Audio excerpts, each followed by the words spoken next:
buenos días, tardes o noches. Bienvenidos a Philo News, su noticiero de confianza con las noticias más existenciales del mundo. Hoy empezaremos explorando cómo los científicos entienden la mente y el comportamiento humano. Así es, estaremos hablando de los modelos científicos de la psicología. Imagínate que la psicología es un enorme rompecabezas. Para armarlo, los científicos han propuesto diferentes modelos. Algunos modelos son bastante complejos y buscan explicar cómo interactúan diferentes partes de nuestro cerebro, nuestras emociones, nuestros pensamientos. Piensen en un momento qué consideran la influencia de la genética, la historia personal y el entorno social al mismo tiempo. Son como una visión integrada de la persona. Dentro de estos modelos encontramos dos ideas principales sobre cómo se relacionan nuestra mente y nuestro cuerpo, entre el cual se encuentran el interaccionismo. Este modelo propone que la mente y el cuerpo están interconectados y se influyen mutuamente de forma constante. Lo que pensamos puede afectar cómo se siente nuestro cuerpo, y lo que sucede con nuestro cuerpo puede influir en nuestros pensamientos y emociones. Es una danza continua entre lo mental, lo físico y el dualismo. Para entender mejor estas ideas, hemos invitado a la doctora Ana Godínez, psicóloga con amplia experiencia en modelos teóricos de la psicología. Doctora Godínez, bienvenida a nuestro público. ¿Podría explicarnos brevemente la importancia de estos modelos científicos en la práctica de la psicología? Claro que sí. Los modelos científicos son fundamentales porque nos proporcionan un marco teórico sólido para comprender los procesos mentales y el comportamiento. Nos ayudan a formar preguntas de investigación relevantes, a diseñar estudios rigurosos y en última instancia a desarrollar intervenciones más efectivas para abordar los desafíos de la salud mental. Sin estos modelos, la psicología correría el riesgo de basarse en observaciones aisladas o intuiciones subjetivas. Muchas gracias, doctora Godínez, por aceptar nuestra invitación y por aclarar nuestras dudas a nosotros y a nuestros televidentes. Sí, así es. Para el día de hoy tenemos un tema especial e imperdible, el dualismo, cuerpo y alma en guerra. Les sorprenderá saber que este concepto fue mencionado por primera vez con Thomas Hyde en su libro Historia de la religión de los antiguos persas. Y adentrándonos un poco más en el tema, hoy conoceremos más acerca de esta corriente filosófica, la cual según existe una división entre el cuerpo y la mente, que revolucionó el pensamiento moderno, gracias al mismísimo René Descartes. Sí, el de pienso y luego existo. De hecho, esta famosa frase tiene una relación muy cercana con el dualismo. René Descartes la utilizó en su obra Meditaciones Metafísicas para establecer la existencia del yo pensante. Él enfatiza la existencia de la mente como entidad separada del cuerpo. Descartes argumentaba que, aunque podía dudar de la existencia de su cuerpo, no podía dudar de su propia existencia como ser pensante. Y para conocer más sobre este pensamiento, haremos un viaje al tiempo. Sí, con el mismísimo René Descartes.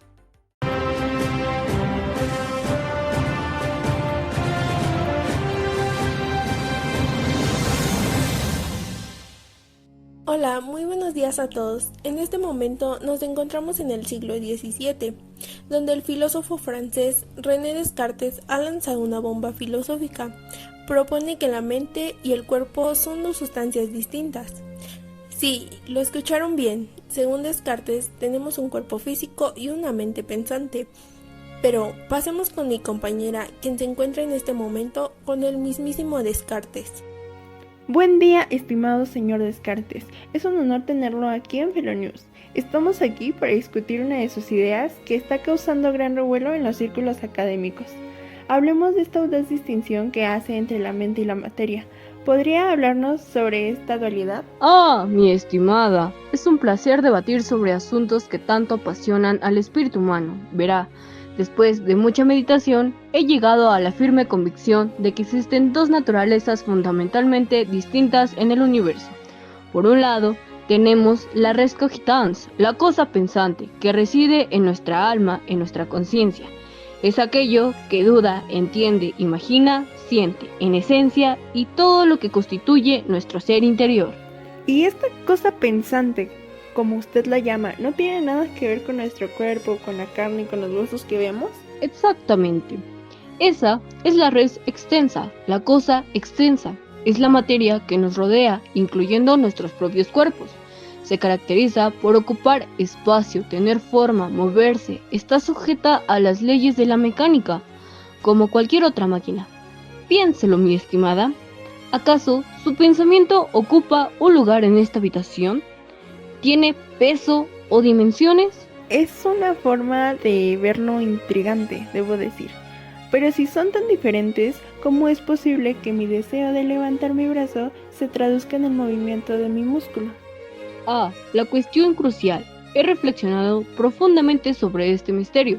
Considero que la conexión se establece en una pequeña glándula en el cerebro, a la que le llamo glándula pineal. Es allí donde el alma, a través de sus espíritus animales, una suerte de fluidos muy sutiles, interactúa con el cuerpo, dirigiendo sus movimientos y recibiendo sus impresiones. Su idea de que la mente es algo completamente separado del cuerpo tiene implicaciones asombrosas. Entonces, ¿esto significa que nuestra alma podría sobrevivir a la muerte de nuestro cuerpo? Es una perspectiva escalofriante y a la vez esperanzadora. Exactamente, mi estimada. Esa es la res extensa, la cosa extensa. Es la materia que nos rodea, incluyendo nuestros propios cuerpos. Se caracteriza por ocupar espacio, tener forma, moverse. Está sujeta a las leyes de la mecánica, como cualquier otra máquina. Piénselo, mi estimada, ¿acaso su pensamiento ocupa un lugar en esta habitación? ¿Tiene peso o dimensiones?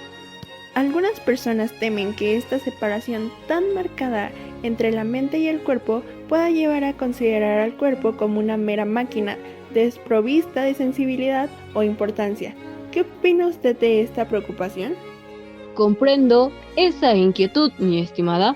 Sin embargo, aunque el cuerpo sea una máquina compleja gobernada por leyes mecánicas, sigue siendo nuestro vehículo en este mundo, el medio a través del cual experimentamos y actuamos.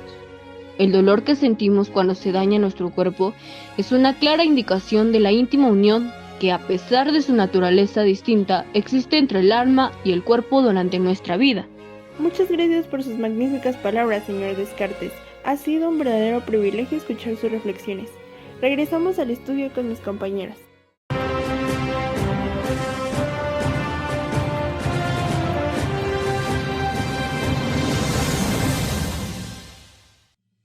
Wow, es totalmente impresionante que a pesar de que la mente y el cuerpo son entidades distintas, ambos influyen en la experiencia humana.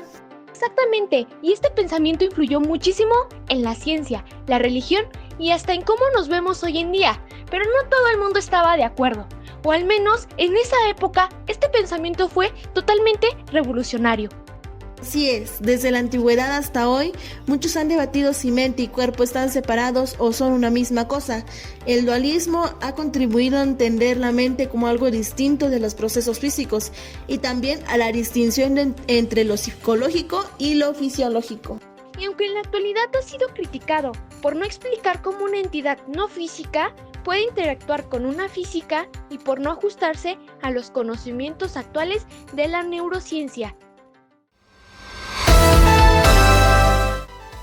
De regreso a nuestra época, nos encontramos que el 13 de septiembre del año 1848, en Estados Unidos, mientras se supervisaba la voladura de rocas para la construcción de una nueva línea férrea, un error inesperado provocó una explosión prematura. Una barra de hierro de más de 1 metro de largo y 6 kilogramos de peso salió disparada, atravesando el cráneo de Gage de abajo hacia arriba, entrando por su mejilla izquierda y saliendo por la parte superior de su cabeza. Lo que ocurrió después desafió toda la lógica médica de la época. Para asombro de sus compañeros, Phineas no solo sobrevivió al impacto, sino que increíblemente estaba consciente y podía hablar a pocos minutos después del accidente. Recuerdo haber llegado a la escena y encontrar al joven Gage sentado en el suelo de un carro de bueyes. Estaba pálido, pero podía hablar con coherencia. Describió el accidente y hasta me dijo que sentía una molestia en la cabeza. Jamás había presenciado algo semejante. Antes del accidente, Phineas era el mejor de nosotros, un líder natural. Después, era como si fuera otra persona. Se enojaba fácilmente, decía cosas inapropiadas y no podía mantener un trabajo. Era mi hermano, pero pues a veces sentía que era un extraño, porque su carácter dulce y amable se desvaneció por completo. El caso de Phineas Gage se convirtió en un hito fundamental para la neurociencia. Demostró por primera vez de manera contundente la conexión directa entre el daño cerebral en áreas específicas, en este caso el lóbulo frontal, y las alteraciones en la personalidad, el comportamiento social y la toma de decisiones. El caso de Gage fue revolucionario. Antes se pensaba que el cerebro funcionaba como un todo indiferenciado. Gage nos enseñó que diferentes regiones del cerebro son responsables de funciones específicas, incluyendo aspectos tan complejos como nuestra personalidad y nuestra capacidad para interactuar socialmente. Su caso sentó las bases para la investigación moderna sobre la localización de funciones cerebrales. El cráneo de Phineas Gage se preservó y hoy en día es una pieza invaluable de la colección del Museo Warren de la Escuela de Medicina de Harvard. Los estudios posteriores, utilizando técnicas modernas de neuroimagen, han confirmado el daño significativo en la corteza prefrontal de Gage, la región del cerebro crucial para la planificación, el juicio y el control de los impulsos. Sin duda la historia de Phineas Gage nos plantea interrogantes profundos sobre la naturaleza de la mente y su relación con el cuerpo. Pero para analizar estas implicaciones filosóficas, nos enlazamos ahora con nuestros reporteros. Efectivamente, el caso de Phineas Gage se convierte en un punto de inflexión interesante al considerar el dualismo cartesiano, la filosofía propuesta por René Descartes en el siglo XVII. Bajo esta perspectiva, la mente y el cuerpo eran entidades separadas que interactuaban de alguna manera. Y es aquí donde el caso de Phineas Gage desafió directamente algunas de las premisas del dualismo cartesiano. Las lesiones físicas en su cerebro, una parte claramente fundamental de su res extensa, tuvo un impacto directo y profundo en su personalidad, su capacidad para tomar decisiones y su comportamiento social, aspectos que tradicionalmente se asociaban con la res cogitans, con la mente o el alma. Pero si la mente fuera una entidad completamente separada e inmaterial, ¿cómo podría un daño físico al cerebro alterar de manera tan significativa las características que definen la personalidad de un individuo? Pues bien, el caso de Gage sugiere una interdependencia mucho más estrecha entre el cerebro y la mente de lo que proponía el dualismo cartesiano. Precisamente, la transformación de Gage evidenció que las funciones mentales, incluyendo la personalidad y el comportamiento ético, tienen una base física en el cerebro. El daño en el lóbulo frontal, como demostraron estudios posteriores, afectó las áreas responsables del control de los impulsos, la planificación a futuro y el comportamiento de las reglas sociales. Esto apoyó a una visión más monista de la mente, donde procesos mentales se consideran emergentes de la conducta cerebral. El caso de Gage, aunque ocurrió mucho después de la época de Descartes, se convirtió en un argumento empírico poderoso en contra de la separación radical entre mente y cuerpo. Mostró que las lesiones cerebrales pueden tener consecuencias directas en la psique, lo que dificulta sostener la idea de una mente completamente independiente de su sustrato biológico. En la actualidad, la neurociencia continúa explorando estas complejas intersecciones. Si bien la naturaleza exacta de la conciencia y la mente sigue siendo un misterio, la evidencia acumulada desde el caso de Phineas Gage apoya firmemente la idea de que la mente está intrínsecamente ligada al funcionamiento del cerebro. Su historia nos invita a reflexionar las antiguas dicotomías filosóficas y a buscar una comprensión más integrada de lo que significa ser humano. Muchísimas gracias por esta esclarecedora perspectiva sobre las implicaciones filosóficas del caso de Phineas Gage. Sin duda su historia sigue siendo relevante hoy en día para comprender la compleja relación entre nuestro cerebro y nuestra mente. Nos encontramos ante un debate filosófico que también ha marcado la historia de la psicología, el dualismo. ¿Somos cuerpo y mente entidades separadas o somos una misma? Acompáñenos a desentrañar las diferentes perspectivas de esta fascinante teoría. Sí, así es, pero para poder comprender mejor este concepto, nuestra compañera se encuentra con dos expertas en el campo de la filosofía de la mente y la psicología. Demos la bienvenida a la doctora Elena González, quien es filósofa con especialización en dualismo, y también demos la bienvenida a la doctora Carmen Torres, quien es psicóloga clínica con una amplia experiencia en la relación mente y cuerpo.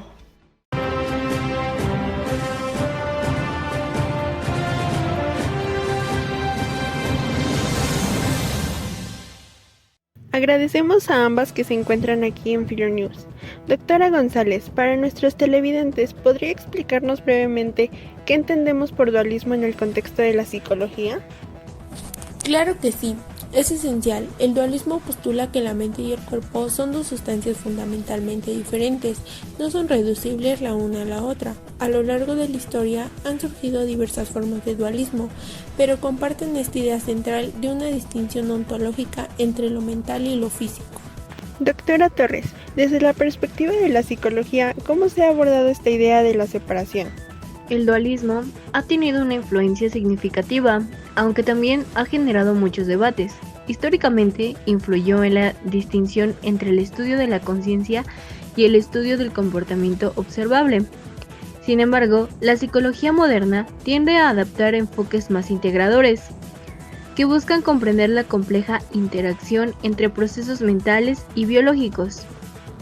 Profundicemos un poco en los tipos de dualismo. Doctora González, ¿podría ilustrarnos sobre algunas de las formas más relevantes? Con gusto, uno de los más conocidos es el dualismo cartesiano o dualismo de sustancias propuesto por René Descartes. Él argumentaba que existen dos tipos de sustancias fundamentalmente distintas: la res cogitans, que es inmaterial, indivisible y libre, y la res extensa, que es material, divisible y sujeta a las leyes de la física. Doctora Torres, ¿cómo se refleja esta idea de interacción en la práctica psicológica? En la práctica clínica, vemos constantemente la influencia de lo mental en lo físico y viceversa. El estrés puede manifestarse en síntomas físicos y las enfermedades físicas pueden afectar el estado de ánimo y la cognición. Sin embargo, desde una perspectiva no dualista, entendemos esto como diferentes niveles de un mismo sistema complejo. Es decir, en lugar de la interacción entre dos entidades separadas. Existen otras formas de dualismo, ¿verdad, doctora González? Así es, otro tipo importante es el dualismo de propiedades. A diferencia del dualismo de sustancias, este no postula dos tipos de sustancias, sino que afirma que aunque solo existe una sustancia, esta puede tener dos tipos de propiedades físicas y propiedades mentales, siendo estas últimas irreducibles a las primeras. Un ejemplo sería la conciencia o las sensaciones subjetivas. ¿Podría darnos un ejemplo de cómo se manifiesta el dualismo de propiedades en la psicología, doctora Torres? Desde esta perspectiva, podríamos entender la experiencia del dolor.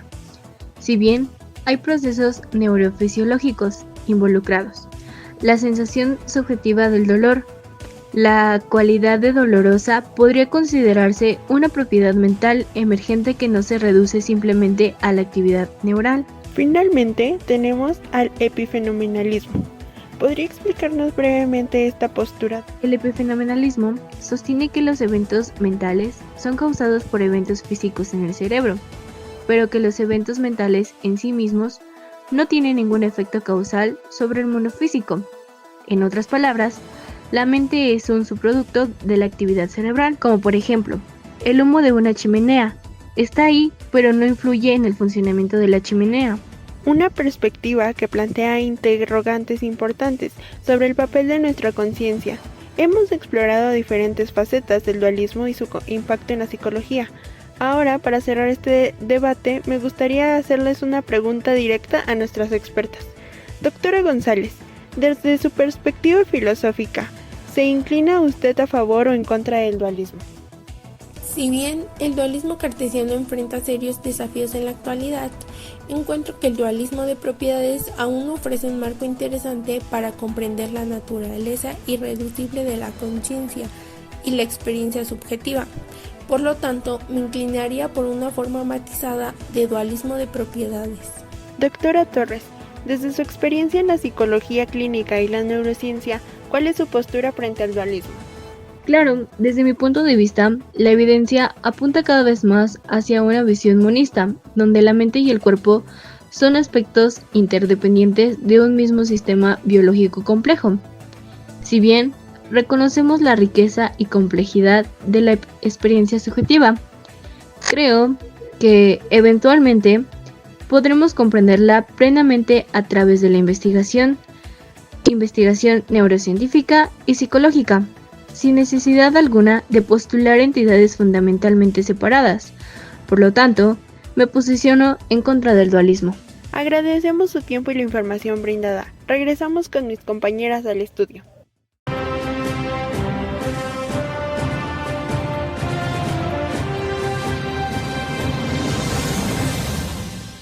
Un debate fascinante, con perspectivas encontradas. El dualismo sigue siendo un tema de discusión activa en la filosofía de la mente y la psicología, invitándonos a reflexionar sobre la naturaleza fundamental de nuestra existencia. ¿Y tú, estás a favor o en contra del dualismo?